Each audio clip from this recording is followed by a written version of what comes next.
The media that is trying to jump the bandwagon now, that we're talking all kinds of shit like Emmanuel Acho. If your talent does not match your distraction, then they will not make room for you.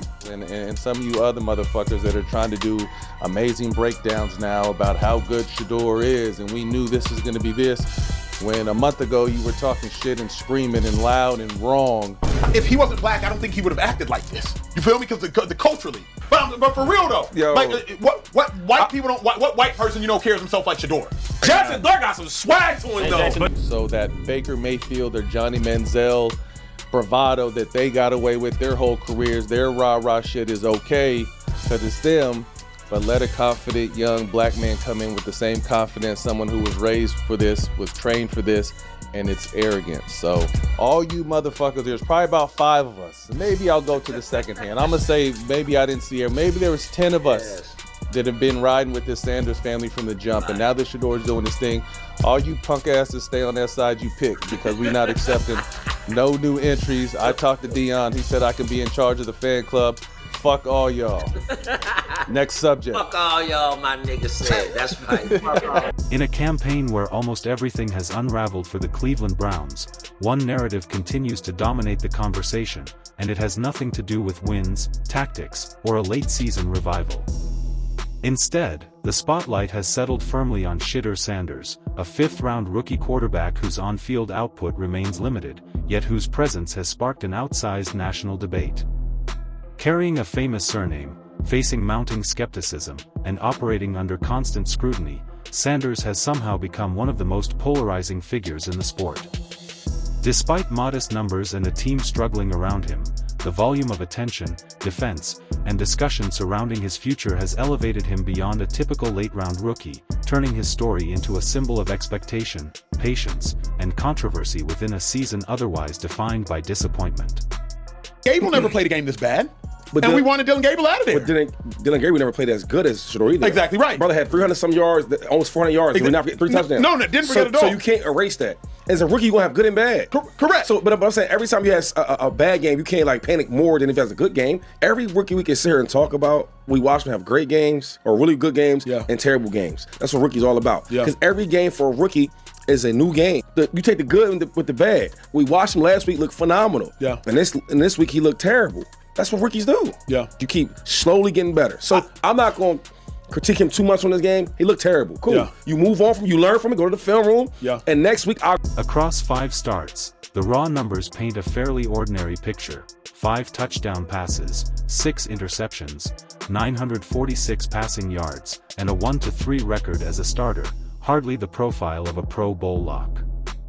Yet when it comes to official voting, where fans, coaches, and players each carry equal weight, Sanders is somehow polling ahead of quarterbacks who define the modern NFL, including Lamar Jackson, Joe Burrow, Jalen Hurts, Baker Mayfield, Bryce Young, C.J. Stroud, and Bo Nix.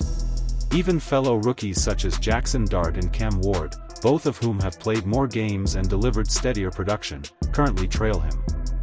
In a typical season, this discrepancy would barely register beyond a curious stat note, but in this one, it has poured fuel onto an already intense and highly charged debate surrounding Sanders' place in the league.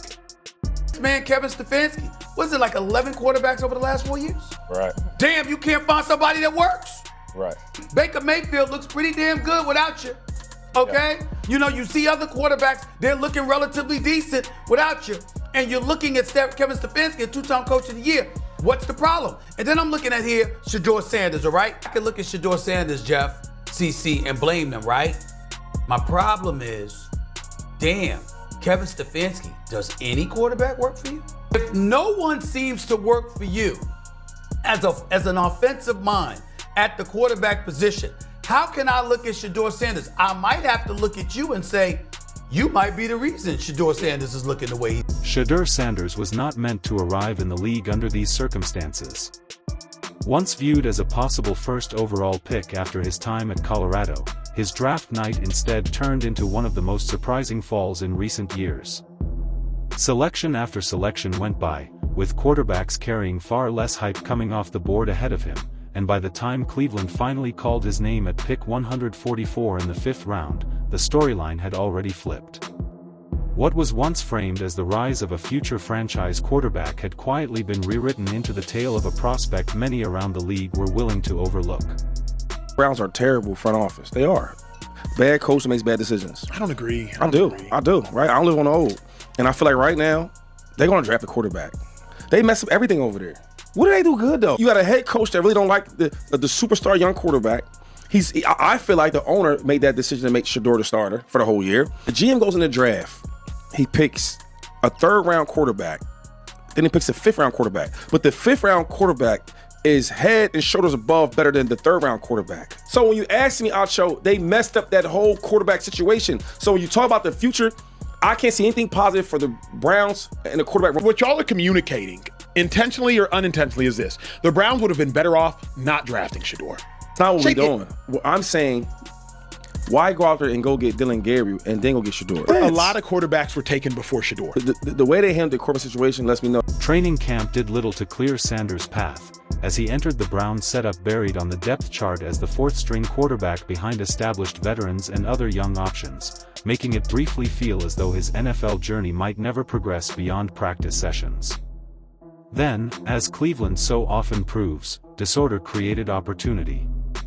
Joe Flacco was moved on, Dylan Gabriel went down with a concussion, injuries reshaped the room and Sanders steadily worked his way into relevance.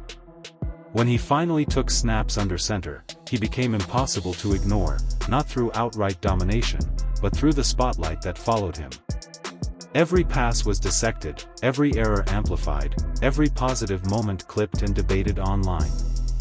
From a numbers perspective, his introduction to the league has been inconsistent, with turnovers outweighing touchdowns 5 games in, the Browns sitting at 3-1 overall and the offense lingering near the bottom of the rankings.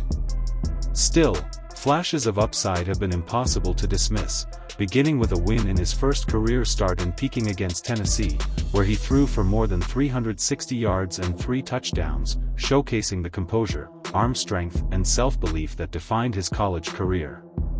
That promise, however, has struggled to stabilize, and nowhere was that clearer than at Soldier Field, where a lopsided 31-3 defeat to Chicago saw Sanders throw 3 interceptions, lose his rhythm entirely and leave behind the image of a discarded play-calling wristband on the sideline, a fitting snapshot of a young quarterback still searching for balance between potential and performance.